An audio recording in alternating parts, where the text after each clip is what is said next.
நம்ம லாஸ்ட் வீடியோவில் சஷ்டி விரதம் எப்படிலாம் இருக்கலான்றதை பார்த்தோம். கண்டிப்பாக நம்மளுக்கு முருகரோட அருள் 100% கிடைக்கும், அதில் எந்த டவுட்டும் இல்லை.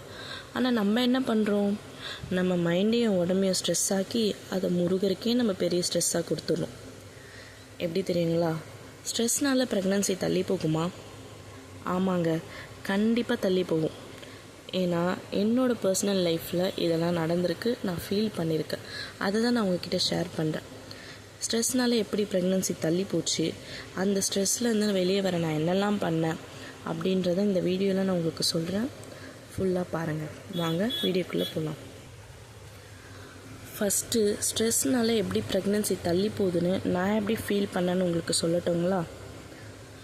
நான் 2 இயர்ஸாக சொன்னேன் இல்லையா, பேபிக்கு ட்ரை பண்ணேன், எனக்கு நிற்கலை அப்படின்னு சொல்லிட்டு. அதுக்கப்புறம் எனக்கு ஒருத்தவங்க மூலயமா ஃபோலிகுலர் ஸ்டடி பற்றி நான் கேள்விப்பட்டேன். சரி, ஓகே, நம்ம அது போய் பார்க்கலாம் அப்படின்னு சொல்லிட்டு நான் நார்மலாக எப்பவும் போல் டாக்டர் பார்க்குற மாதிரி போய் பார்த்தேன்.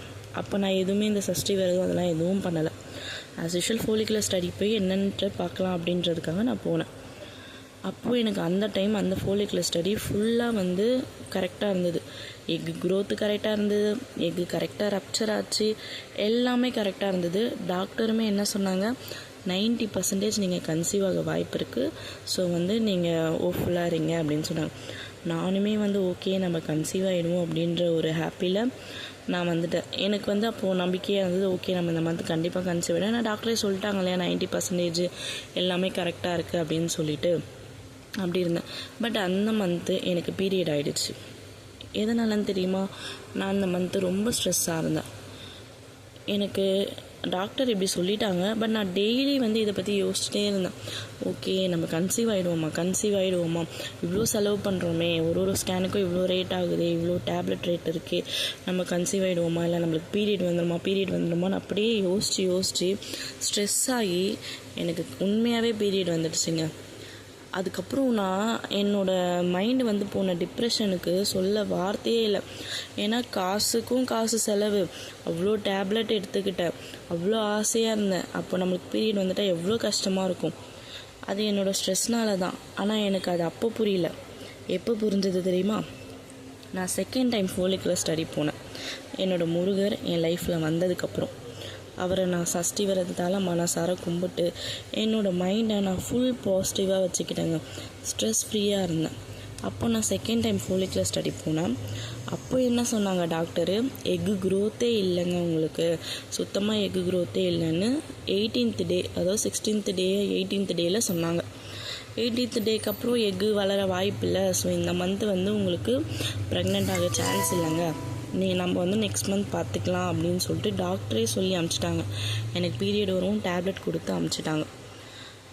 அப்போ நான் ஃபீல் பண்ணேன்னு நீங்கள் நினைக்கிறீங்களா? கிடையவே கிடையாதுங்க.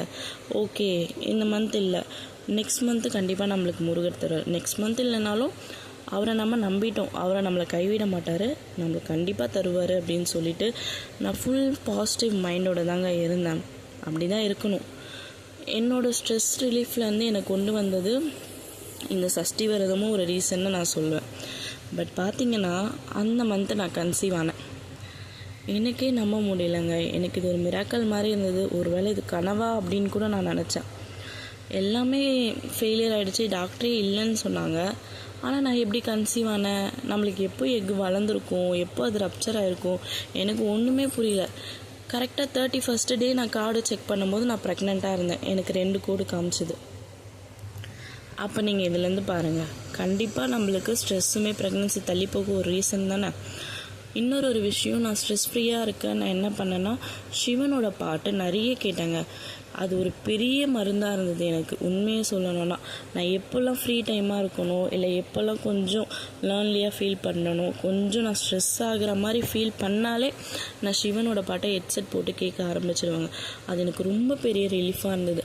அந்த மந்த்து ஃபுல்லாகவே நான் அப்படி தான் இருந்தேன். நாங்கள் டாக்டர்கிட்ட போயிட்டு வந்துட்டோம் இல்லையா, டாக்டர் இந்த மந்த்து வாய்ப்பு இல்லை, சான்ஸ் இல்லை, நெக்ஸ்ட் மந்த் பார்த்துக்கலாம் அப்படின்னு சொல்லி வந்துட்டாங்க.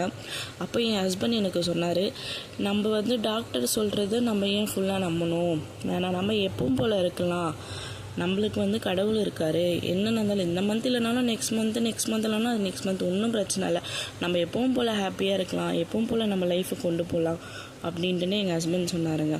அதுவுமே அதுக்கு ஒரு ரீசன் தான். நான் என்ன சொல்ல வரேன்னு உங்களுக்கு புரியுதுங்களா? இப்போது நிறைய பேர் வந்து இந்த தப்பை பண்ணுறாங்க. டாக்டர் சொல்லிடுறாங்க, வாய்ப்பில்லைன்னு சொன்னோன்னே அவங்க அங்கேயே ஸ்ட்ரெஸ் ஆகி டிப்ரெஷன் ஆகி அப்படியே சோகமாயிடுறாங்க. அப்படி இருக்கவே கூடாது. நானுமே அப்படி இருந்திருந்தால் இந்நேரம் நான் கன்சீவ் ஆகிருக்க மாட்டேன். என்ன நடந்தாலும் சரி, பாசிட்டிவாக திங்க் பண்ணுங்கள். ஓகே, இந்த மந்த் இல்லையா, நெக்ஸ்ட் மந்த் பார்த்துக்கலாம். நம்ம சஷ்டி விரதம் மட்டும் இருந்தால் போதும்னு நான் சொல்லவே மாட்டேங்க.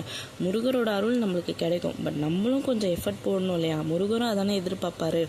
ஸோ அதனால் நீங்கள் ஸ்ட்ரெஸ் ஃப்ரீயாக இருங்க, மைண்டை ஃப்ரீயாக வச்சுக்கோங்க, ஜாலியாக இருங்க, டைம் நல்லா ஸ்பெண்ட் பண்ணுங்கள் உங்கள் ஹஸ்பண்ட் கூட, உங்கள் ஃப்ரெண்ட்ஸ் கூட, ஃபேமிலி கூட.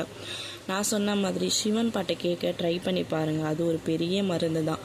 நீங்கள் ட்ரை பண்ணி பாருங்கள். கண்டிப்பாக நான் சொல்கிறது நடக்குதா இல்லையான்ட்டு. சில டயட் ஃபுட்டுமே நான் ஃபாலோ பண்ணேன். அது என்னன்றதை நான் உங்களுக்கு நெக்ஸ்ட் வீடியோவில் சொல்கிறேன்.